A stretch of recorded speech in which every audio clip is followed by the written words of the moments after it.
Hello? Yes, this is 911. Okay, what is going on there? There's 1, 2, 3, 4, 5 people. Okay, do you know what they took?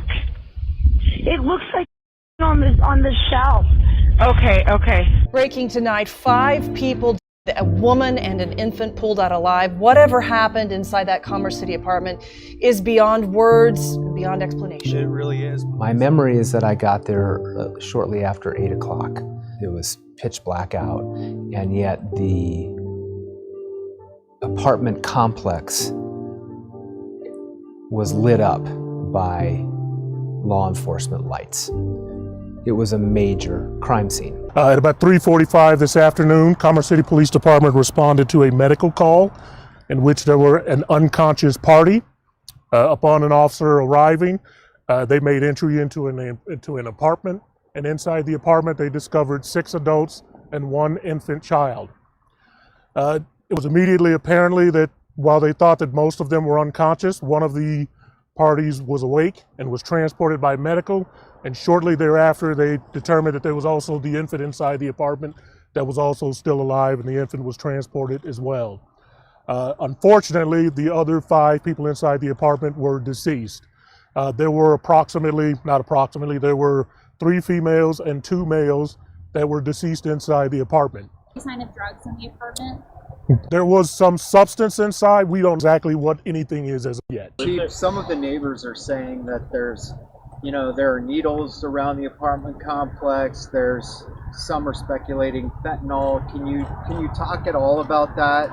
This substance that you found? Again, I don't want to speculate because I don't know exactly what the substance is until the chemistry labs has had an opportunity to take a look at that. Again, there were some substances that could be described as illicit narcotics, but again, for me to speculate on that would be improper. I have to have an identifiable suspect that I can prove sold the drugs that were laced with the fentanyl that killed these 5 people. We suspected that one of the decedents brought the drugs, but who did that person get the drugs from? We were able to get it down to one of 3 people, but barring a confession, we weren't able to get to the level of proof that we needed to get to our probable cause. What is up, Particular Mel? Welcome back to the channel. Thank you for stopping by. I found this interview of the survivor that I wanted to watch with you guys. This is a story that took place, I think, in 2022, where 5 people were found deceased in an apartment. One of the families came by the house and had seen the scene and the surviving mother and infant baby. And it's just so interesting. And I think a lot now with this Kansas City story about, can they get the supplier? How hard is it to find the supplier? Or even the frozen couple that I covered. Check out that video if you haven't checked it out yet. These are the people's names that are deceased. Sabas Daniel Marquez, 24 years old. Humberto Aurora Ledemas, 32 years old. Karina Joy Rodriguez, 28 years old.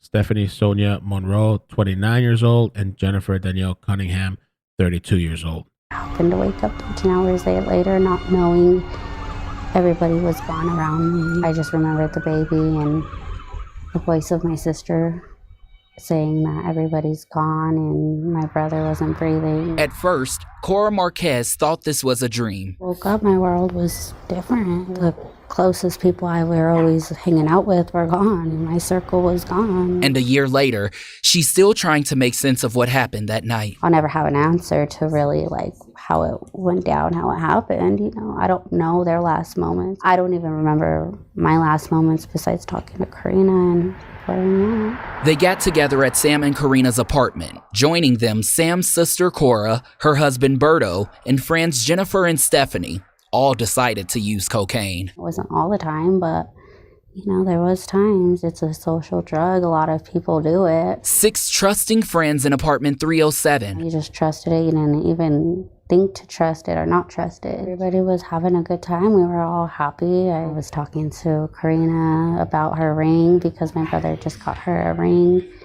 And I was telling her how beautiful it was. And then after that, it went blank. 13 hours later. Sue Marquez kept calling and calling. Nothing. She called her daughter Selena, Cora's sister, asking if she could check on them. When you get to the parking lot, call me and put me on speaker so I can hear her walking up, because they were on the 3rd floor, and she knocked. She goes, Mom, no one's answering. I go, well, just try the door. And she goes, Mom, it's unlocked. So she walked in and she just started screaming, because my son was the first one that was right there. She's like, Mom, he's not breathing. He's like grayish color. Oh, my heart just dropped. And finally, I'm like, come on, just tell me they're all gone. And she said, yeah, and just hit the floor. It was my nightmare. Really big nightmare. A mother's nightmare. And I was very dizzy when I woke up, disorientated, and I got walked down the stairs. The paramedics walked me down and took me in an ambulance. And on the way to the hospital, they told me everybody was gone, and I just broke down. She was still unaware of what happened. I had detectives and stuff come into my the hospital room and ask me questions, but it still was trying to grasp it all and mentally understand what just happened. They didn't know at first. It was a few days later. What they know now, the cocaine was laced with fentanyl. Nobody knew, so we were just as confused, frustrated too, Somebody's out there just poisoning a lot of people. Investigators worked for months to figure out who sold them the drugs. 7 months later, they didn't have what they needed to file charges, and the case stalled. I never knew it was going to affect my family the way it did, and I never thought I would lose my sister on top of all of it. Do you know what they took? It looks like cocaine on the shelf. That voice is Cora's sister, Selena. Hold on, ma'am. I'm gonna help you, okay? 1, 2, 3, 4, 5, 6. She was the one who found them that night. I've seen her a few times, and she just apologizes and cried about it, and said, that she tried, and I told her there's nothing you could do. I'm just thankful you found us. A few months later, she would just cry, I wanted to save them. I told her the same thing, you couldn't.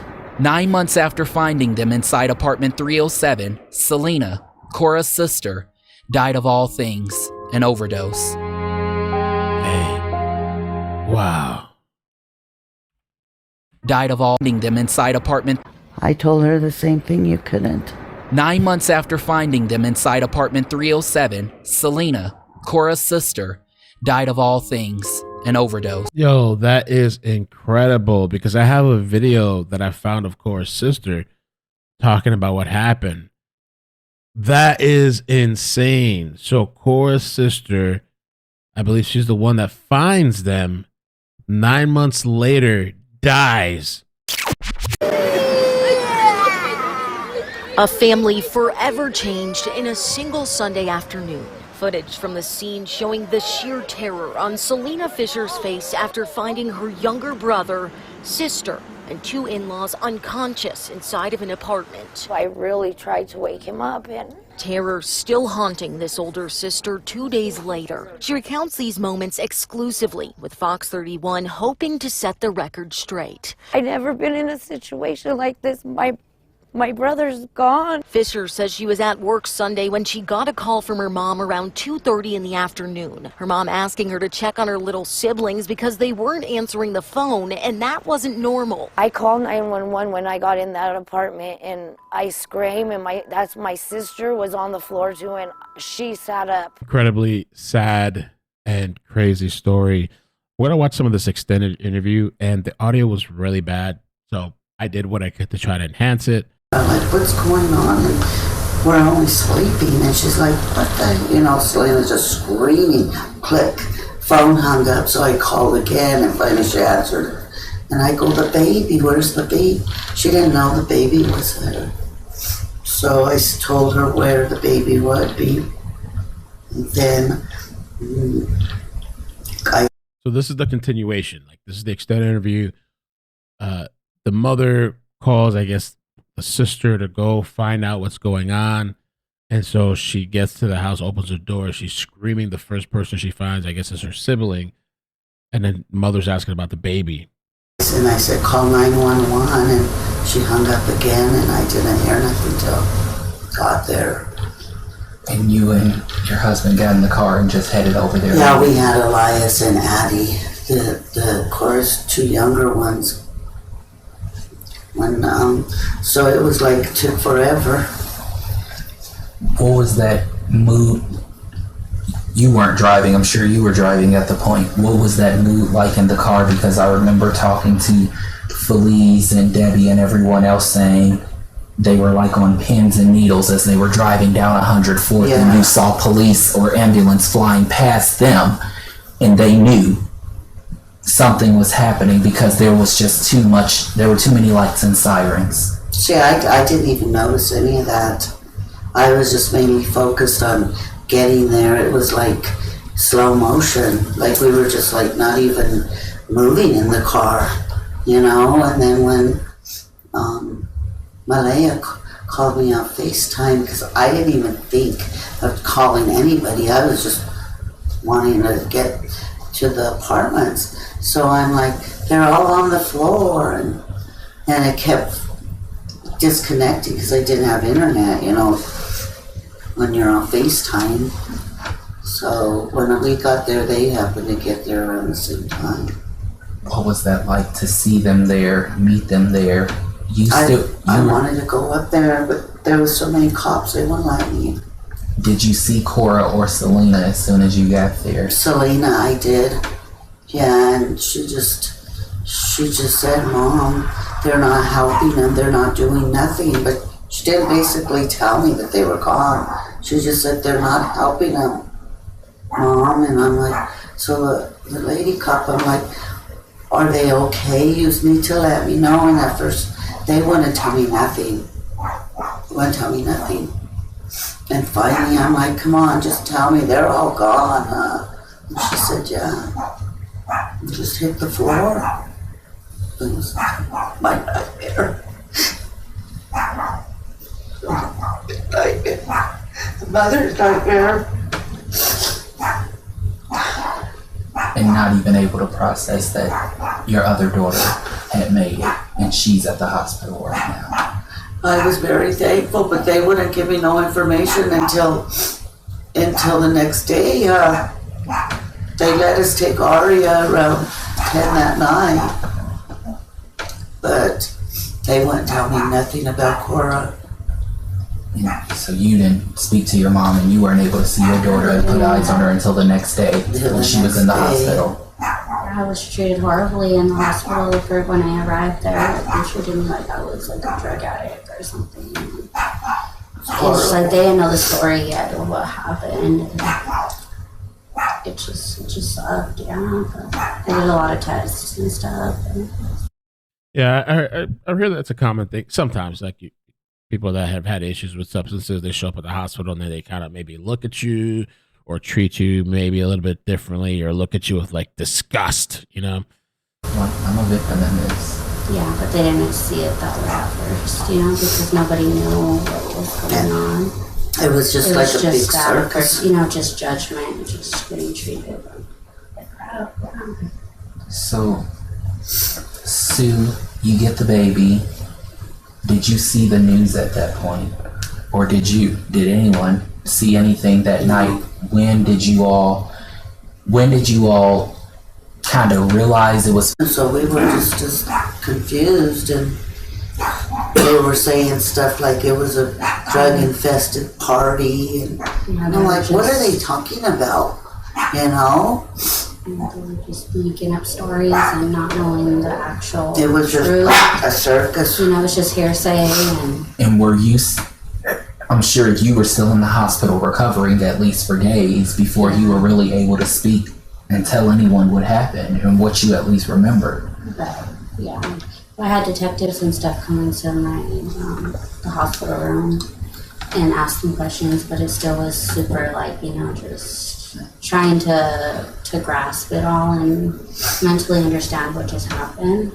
So it was like, you know, I didn't really know how to explain what happened, you know, because it was, I couldn't even grasp what happened at first. You know, it just felt like I was in a dream and I just wanted to wake up out of it. Like, this isn't real. For the longest, it took a while for me to finally be like, no, this is really real. Like, they're not coming back. How long do you think that at least took you? For like 3 months, maybe. Like, it's just. And you were in the hospital for how long? For a week, probably. Once you got out. Like, I think reality a little bit hit me the day I left the hospital. Went on the drive back here. I stood here for like a month until I went back home. And it was hard. It was hard to go back home, but.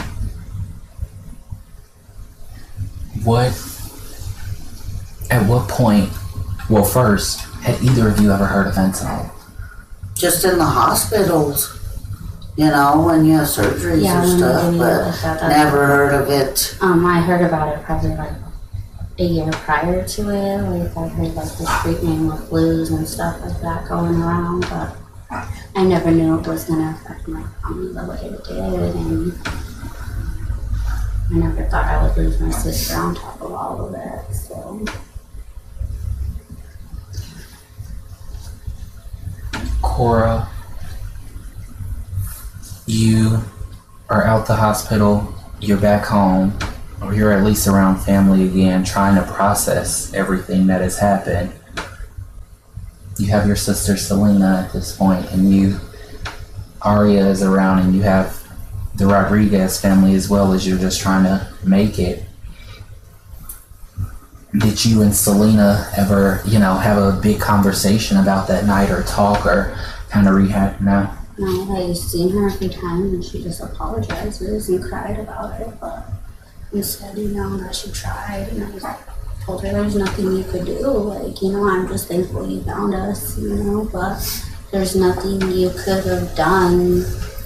But, you did good just by finding us. Like, you can't beat yourself up over what happened, because it wasn't her fault.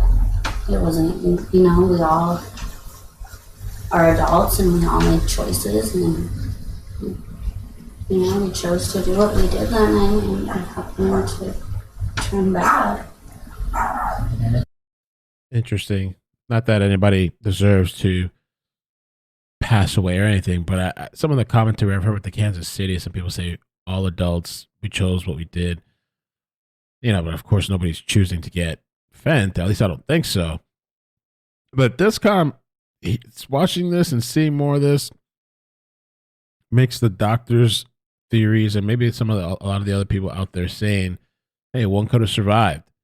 This guy, Jordan, maybe he just was passed out in his house from this stuff, like this lady was that survived while the other people had passed away. I still don't know how the three got outside. Did they go out for a smoke? Were they overheating? Were they just like, let's go outside and chill? Even though Jordan had said that he walked them towards the front. Did they go around to the back and chill out there in the back? Did they come back inside the house? Will they be able to find the plug? In this case, from one of the videos that we watched, they said they had 3 people, or potentially, but they just didn't have enough to tie them to it, I guess. Will they ever even be an arrest with the Kansas City situation? Will they find whoever the plug is? Expected to, though. Mom.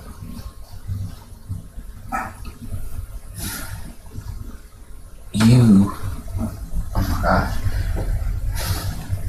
You're dealing with this process yourself of losing a son at this point, and a daughter-in-law, and a son-in-law, while also trying to make sure your other daughter is okay, along with your other daughter who found them all.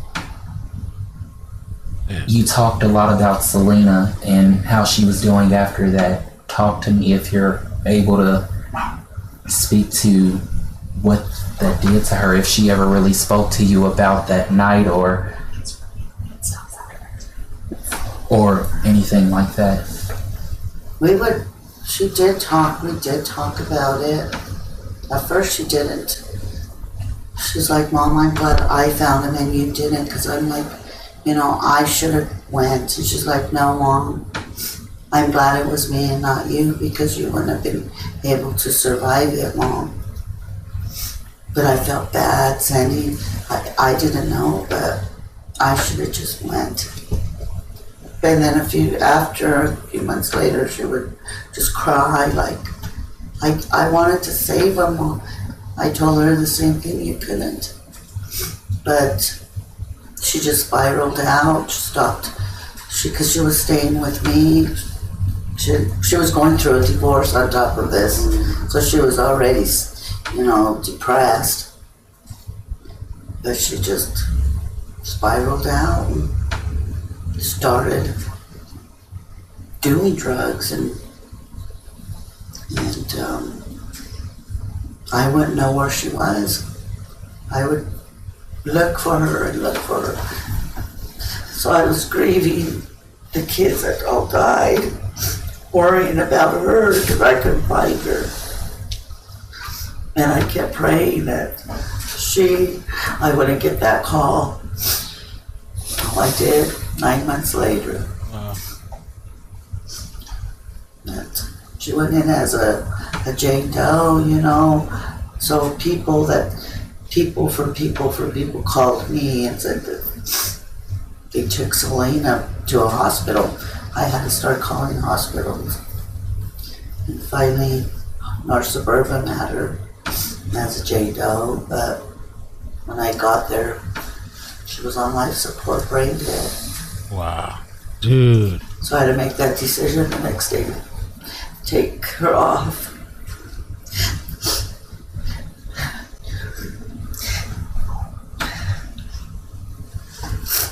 My life is just a big mess. Man. I feel for that family, man. Wow, they've been through a lot. Listen, if you used to do and then you cleaned yourself up, I know a lot of people clean themselves up. I have my little party days, to just look back at some of this stuff as a reminder, to stay out, or if you're thinking about it, because all this stuff they're mixing these days, it's insane. It destroys lives. It's crazy to see how the sister that found them turned out with a similar outcome. Wild, man. Now, I'm going to post a short video today on my channel of another story that Carly sent me. It was actually Carly's story of a different incident that, my ADD, I start looking at one thing, all of a sudden I sidestep to this and took me down a whole nother avenue. So I'm going to post that on the second channel. I also posted really interesting thoughts about Jordan last night and some clips from different places last night on the second channel. Definitely go check it out. I'll put the link down below, where the title of the video is Jordan is innocent. And this could be just a situation of partying, but who supplied, who bought it, and there might not ever be an arrest. There might not ever be a charge. That's why I kept talking about the frozen couple thing, where I'm surprised they even charged anything on that. They charged these people that were found frozen on New Year's Day or Eve. They were partying at these people's houses where they got the substances. Police went back to that place. They found a small amount of substances and they just charged them for possession, and that was it. So comment below. Let me know your thoughts. Please subscribe, turn on the bell notifications. Tomorrow, Monday, is back. We're back to verdict watch. It's going to be jury instructions, and they're going to deliberate over whether Jennifer Crumley is guilty or innocent. I have a couple of things in preparation for tomorrow. I'm going to look up some videos. We might even do calls. I want to hear people's thoughts. It's going to be really interesting. So, yeah, and we're doing a members video today for the members on Ick and Mel. So, it's going to be afternoon, evening-ish time. I'm not sure yet. I will schedule at least an hour in advance or so people have heads up, head notice. All right? Take care. Peace. Bloop, bloop.